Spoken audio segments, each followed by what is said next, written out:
Hello students, now we will see the internal structure of ovary, or it is also called histology of ovary, or it is also called ovarian histology of mature female. Okay, जैसे मैंने previous class में तुम लोगों को बताया था कि ovary is a compact मास, एक कॉम्पैक्ट मास है जो कि आलमंड शेप का या ओवल शेप का है। इसको दो हिस्सों में बांटा गया है, सेंट्रल पार्ट और पेरीफेरी वाला part. Central part is called medulla and periphery part is called cortex. ठीक है, अब कॉर्टेक्स का जो आउटर मोस्ट लेयर है that is made up of germinal epithelium. वो कैसे बना है? जर्मिनल एपिथेलियम से बना है। तो यही सारी जर्मिनल एपिथेलियम से प्रीमोर्डियल फॉलिकल अराइज होते हैं, और यहाँ से किस तरह से ये प्रीमोलिकल या यू कैन से प्रीमोर्डियल फॉलिकल किस तरह से आगे मैच्योर ग्राफाइन फॉलिकल बनते हैं, ये हमें देखना है in the histology of ovary. Now in this mature ovary whatever, सबसे पहले हम लोग कॉर्टेक्स के ऊपर फोकस करेंगे, क्योंकि whatever the different stages of development of oocyte they are seen on the cortex part of ovary. वो कहाँ हमें दिखाई देंगे? कॉर्टेक्स यानी किनारे से। ठीक है, अब ये जो भी चेंजेस है ओवरी के अंदर, these all are cyclic changes. Cyclic changes means जैसे कि हर एक मेंस्ट्रुअल साइकिल के दौरान वो पूरा प्राइमरी फॉलिकल से स्टार्ट होगा तो कार्पस अल्बिकन तक आएगा। जैसे ही पहला यानी एक मेंस्ट्रुअल साइकिल ख़त्म होकर जब दूसरा मेंस्ट्रुअल साइकिल स्टार्ट होगा फिर से प्राइमरी फॉलिकल से तो कार्पस अल्बिकन तक। तो इस तरह से ये पूरा एक साइक्लिक वे में चलता है। ठीक है, अब यहाँ पर अगर आप देखोगे जो भी मैचुरेशन है प्रीमोर्डियल फॉलिकल का, it involves primary, secondary and Graafian follicle. Each primary follicle has multi-layered cuboidal follicular cell. The stroma cell add theca over the follicle. It now changes into a secondary follicle. वो secondary follicle में change हो जाएगा। There is growth of oocyte and granulosa cell, increasing the number.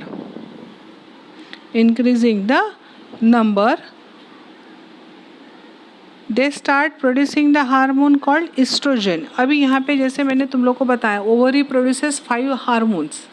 कौन से? Estrogen, progesterone, relaxin, activin and inhibin. ठीक है, उसमें से जो एस्ट्रोजन नाम का हार्मोन है that is secreted bye follicular layer, जो कि प्राइमरी oocyte को या सेकेंडरी oocyte को जो मल्टी लेयर्ड एनसर्कल्ड जो फॉलिकुलर सेल्स रहेंगे वो क्या सिक्रेट करेंगे? हार्मोन एस्ट्रोजन सिक्रेट करेंगे। ठीक है, यहाँ तक हो गया। अब यहाँ पे धीरे धीरे ये जो भी ग्राफाइन फॉलिकल है यानी सेकेंडरी जो फॉलिकल है वो धीरे धीरे ग्राफाइन फॉलिकल में चेंज होते जाएगा। यहाँ पे आप देख सकते हो primordial follicle, primary follicle, secondary follicle, tertiary follicle भी दिखाया है। उसके बाद में mature follicle. Mature follicle is nothing but it is a Graafian follicle. ये क्या है? ग्राफाइन फॉलिकल है। ठीक है, यहाँ तक समझा। अब यहाँ पर ये जो भी प्रोसेस है मैचुरेशन की, यहाँ पे फॉलिकल्स की लेयर हर बार ऐड होते जाती है। Now this graphene follicle presses against the thin wall of ovary, giving it a blistered appearance. यहाँ पर देखना ये मैच्योर फॉलिकल ये क्या हो रहा है? ओवरी के वॉल की तरफ थोड़ा सा ऐसा बाहर प्रोट्रूड हो रहा है ना, यानी वो प्रेस हो रहा है, तो इसके वजह से उसका थोड़ा सा अपीयरेंस क्या हो जाता है? ब्लिस्टर्ड हो जाता है। The egg is released from graphene follicle during ovulation, and the remaining part of follicle changes into a temporary endocrine gland called carpus luteum. उसको हम क्या बोलेंगे? Temporary endocrine. एक मिनट,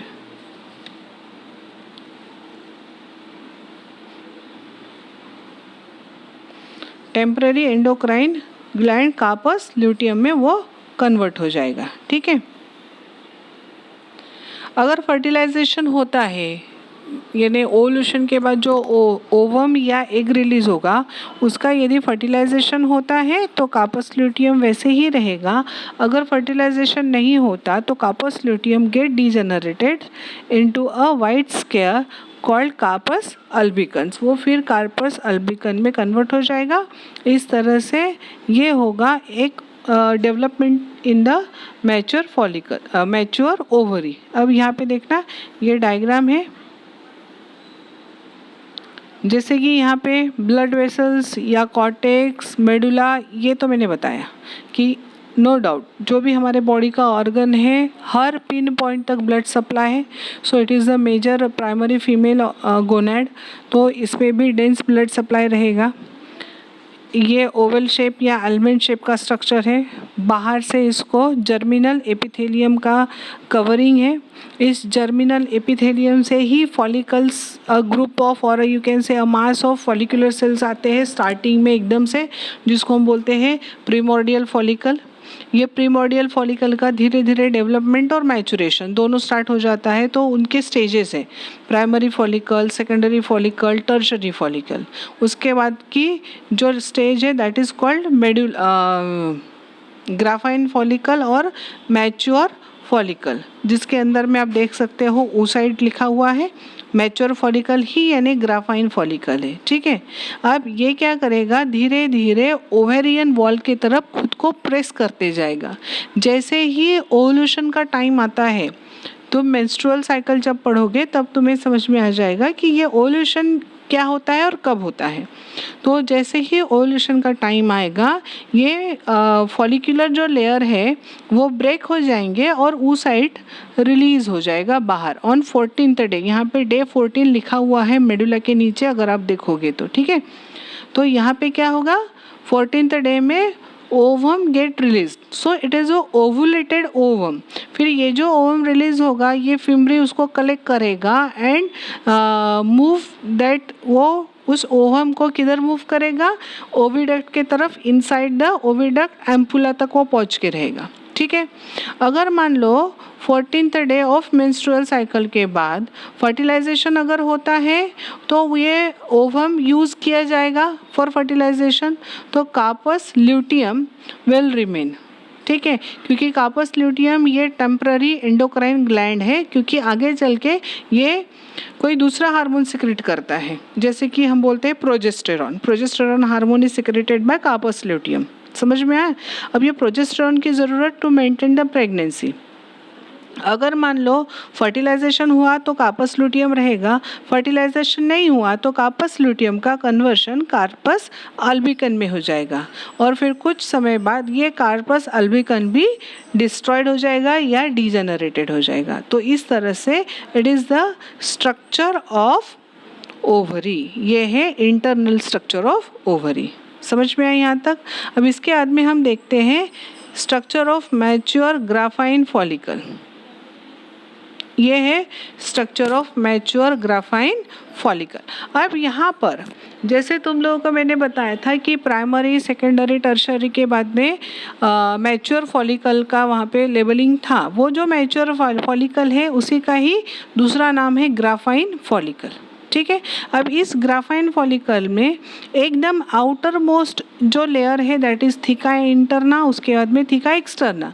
अब ये थीका इंटरना और थीका एक्सटर्ना भी ये कैसे बने हुए हैं, फॉलिकुलर सेल्स से बने हुए हैं।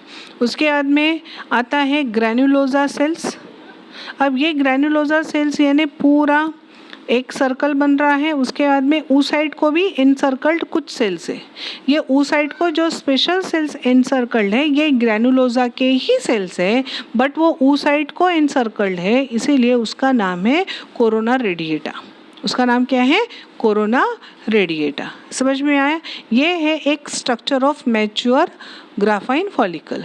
अब यहाँ पर तुम देख सकते हो, मैं थोड़ा रीड करूँगी, ठीक है।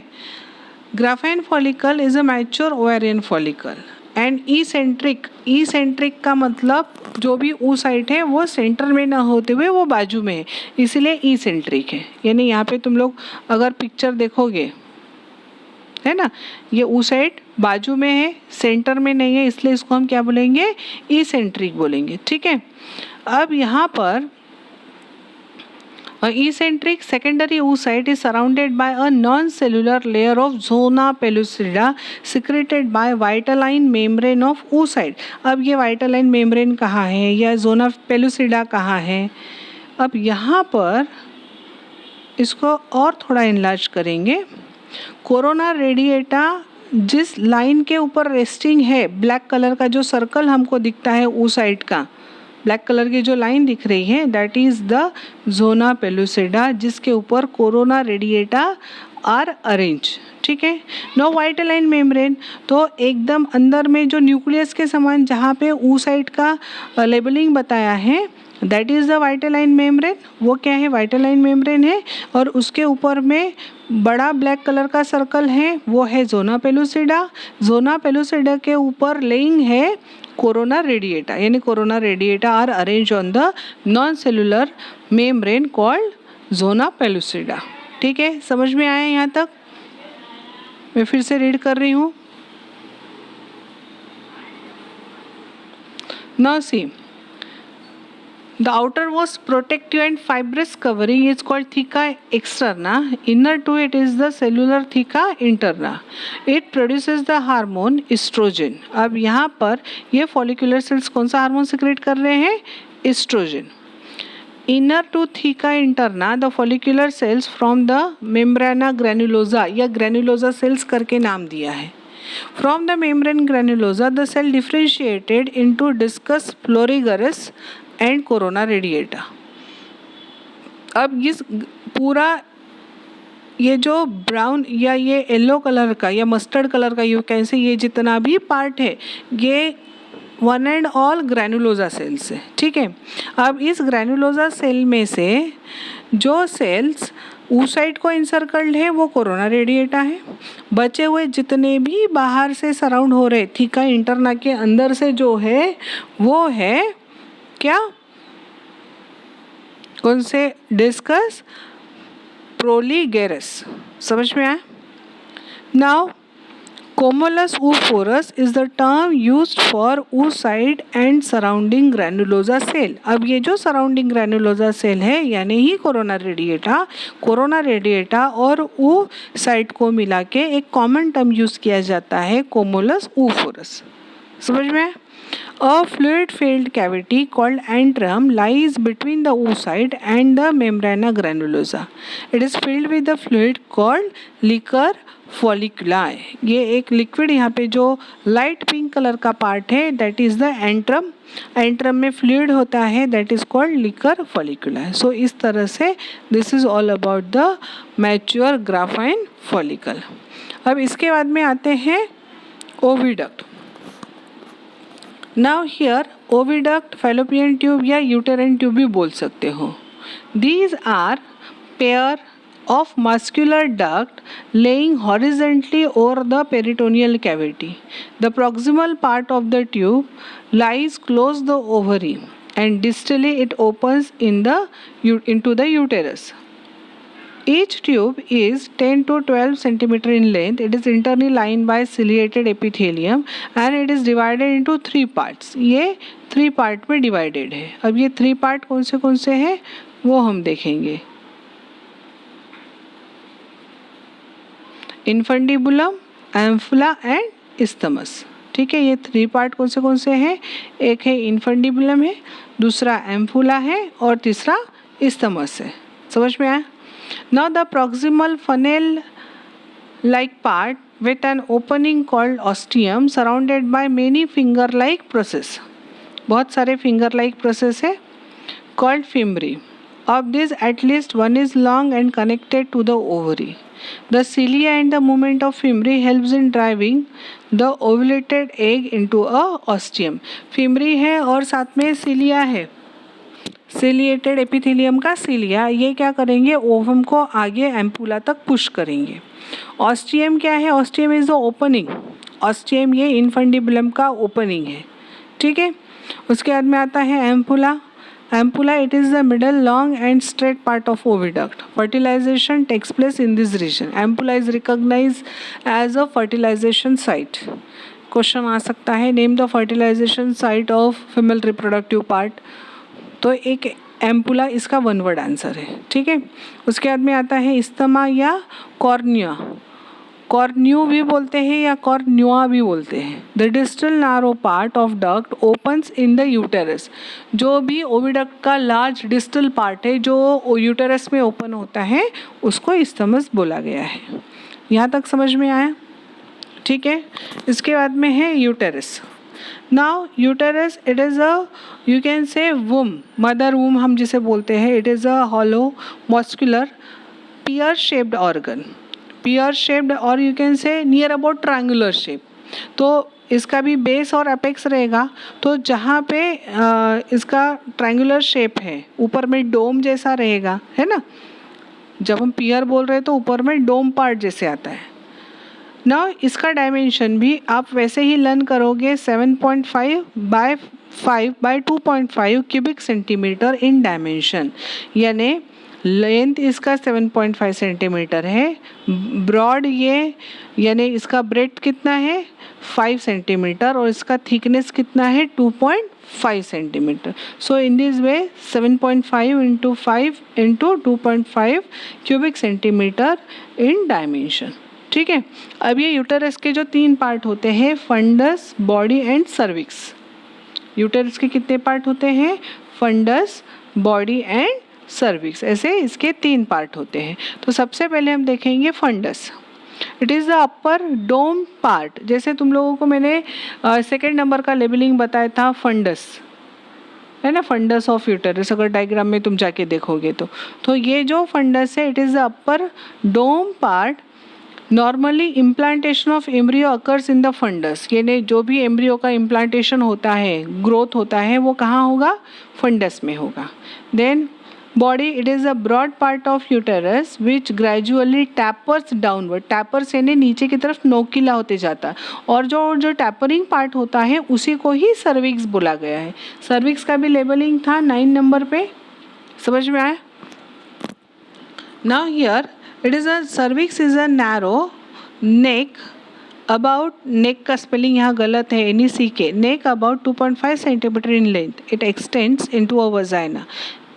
It passage has 2 opening. An internal orifice, OS का मतलब towards the body and external orifice towards the vagina. एक ट्यूब है, ट्यूब के 2 ओपनिंग होते हैं. कोई भी एक ट्यूब ले लो या कोई भी पाइप ले लो, उसके 2 ओपनिंग होते हैं. एक अपने तरफ अगर अपन ने सीधा पाइप पकड़ा एक अपने तरफ रहेगा, एक दूसरी तरफ रहेगा.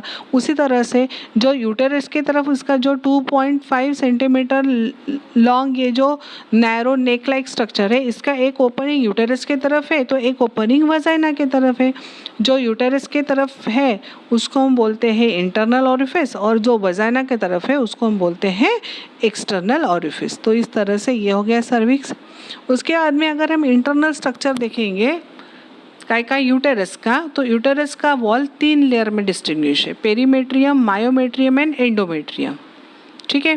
पेरीमेट्रियम, मायोमेट्रियम एंड एंडोमेट्रियम ऐसे इसके 3 लेयर्स होते हैं. तो पेरीमेट्रियम यानी ये आउटर मोस्ट कवरिंग हो गया. मायोमेट्रियम ये मिडल वाला है और thick muscular.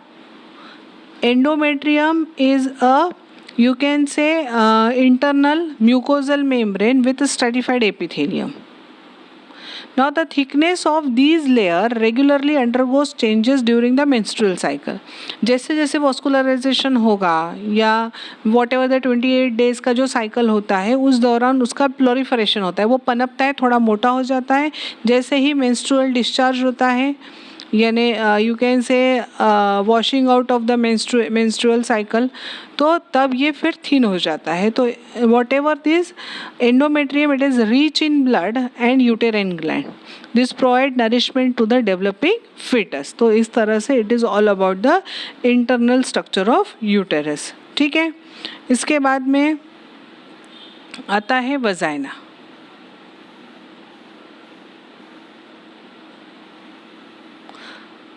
Vagina and external genitalia हम लोग लेंगे नेक्स्ट लेक्चर में इसके बाद में, क्योंकि एट ए टाइम मैं इतना सारा एक्सप्लेन करूँगी तो हो सकता है आप लोगों को समझने में थोड़ी सी दिक्कत हो। तो हम लोग अभी नेक्स्ट लेक्चर में देखेंगे वजाइना एंड एक्सटर्नल जेनेटेलिया।